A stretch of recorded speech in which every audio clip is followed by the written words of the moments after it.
శ్రీమన్నారాయణ.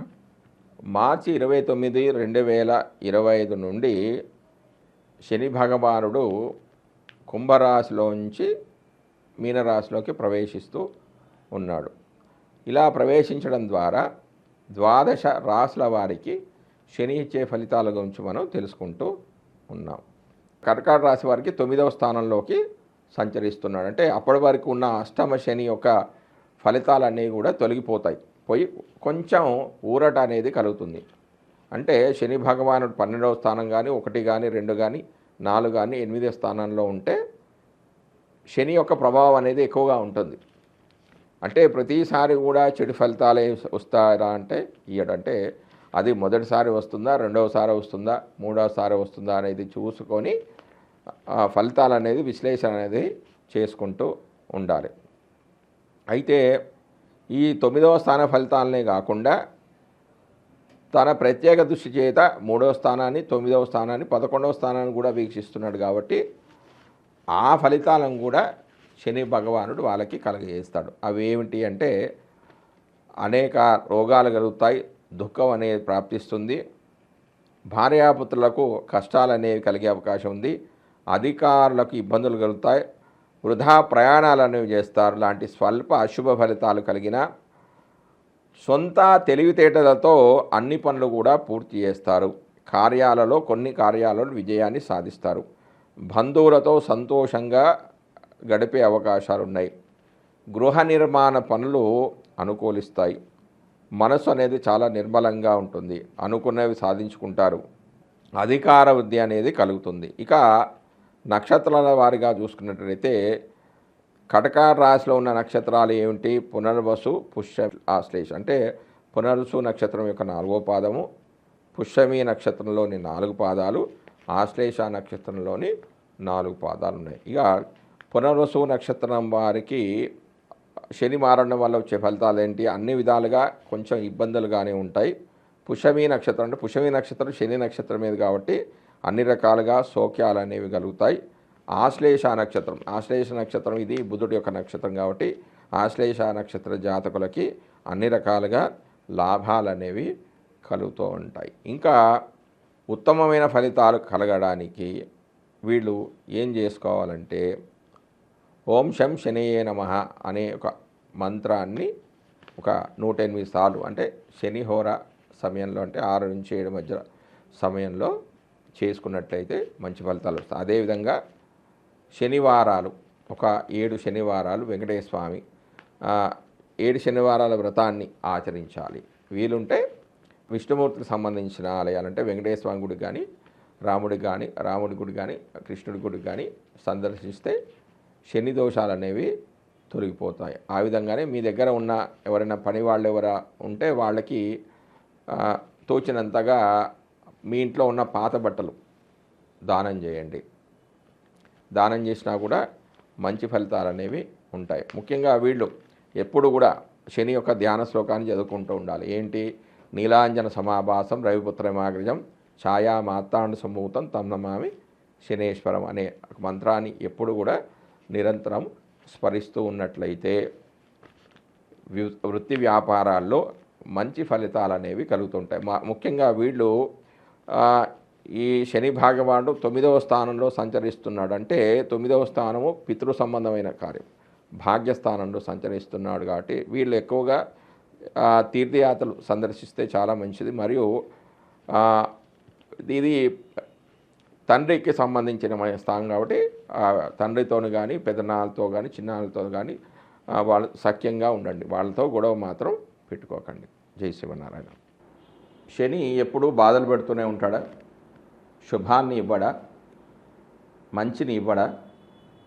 అసలు శని దేన్ని సూచిస్తాడు? శని యొక్క కారకత్వాలు ఏంటి అనేది నేను మీకు వివరిస్తాను. ముందుగా శని గురించి. గ్రహాలలో మంద గ్రహం అంటే శని. అంటే 2.5 నెమ్మదిగా వెళ్ళే గ్రహం ఏంటంటే శని గ్రహం. నిదానంగా నడిచే గ్రహం ఏంటంటే శని గ్రహం. అతి వేగంగా నడిచేదంటే చంద్రుడు. అంటే 2.5 రోజులు, అంటే 2.5 రోజుల్లో మారుతూ ఉంటాడు చంద్రుడు. స్లో అంటే శనిగ్రహం. గ్రహాలలో మందగ్రహం శని నెమ్మదిగా సంచరిస్తుంది. వేగంలో బుధుడుంటే నెమ్మదితనంలో శని కనిపిస్తున్నాడు. శాంతిని ప్రశాంతతను కలిగించేవాడు శని. నెమ్మదితనంలో విశ్లేషణను తెలుసుకొని జీవన గవ్యంలో అంత్య వ్యవహారాల వరకు పరిశీలించగలిగేవాడు శని. సేవాతత్వం బాగా తెలుసుకొని పాటించేవాడు. ఈ తత్వాలు వ్యక్తులవే, గ్రహము ప్రేరణ మాత్రమే.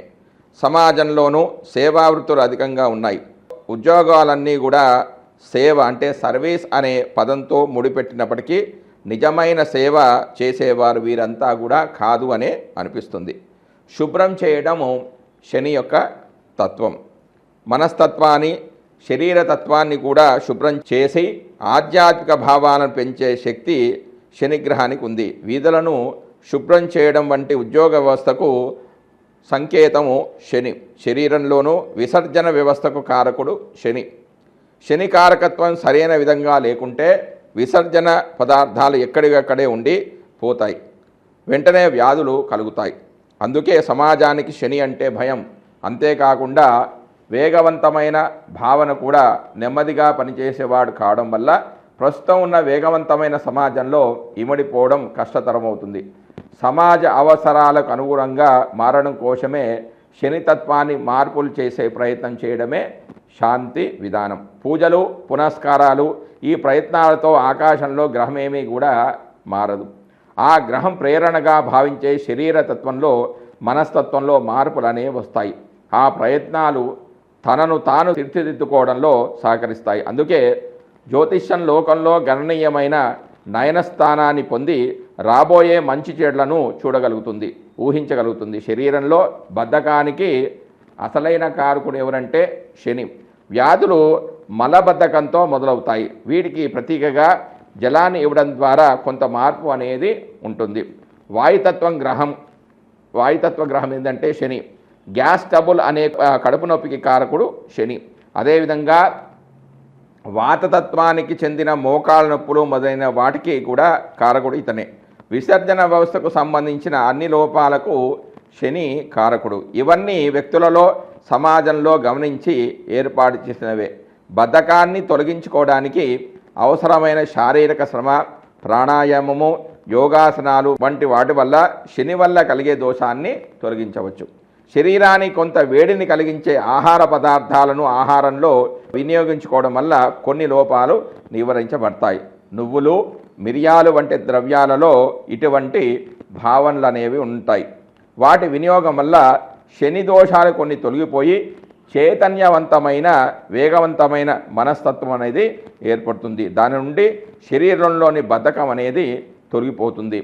మనసులోని బద్ధకాన్ని తొలగించే ప్రయత్నాలే శాంతి విధానాలు. ఇప్పుడు అసలు శని యొక్క కారకత్వాలు ఏంటి అనే దాని గురించి మనం ఇప్పుడు తెలుసుకునే ప్రయత్నం చేద్దాం.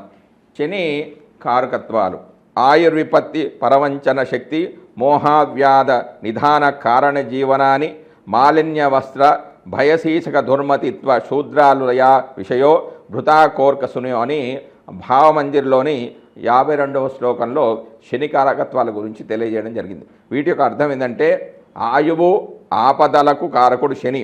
ఇతరులను మోసం చేయడం, శక్తి వ్యామోహము, వాత సంబంధమైన అనారోగ్యాలు, మరణ కారణం, జీవనము, మలిన వస్త్రము, భయము, శీతము, చెడ్డ ఆలోచనలు, డిప్రెషన్సు, శూద్రుడు, దుండపోతు జనపదాలు, సేవక జనము శని కారకత్వంలోనివి.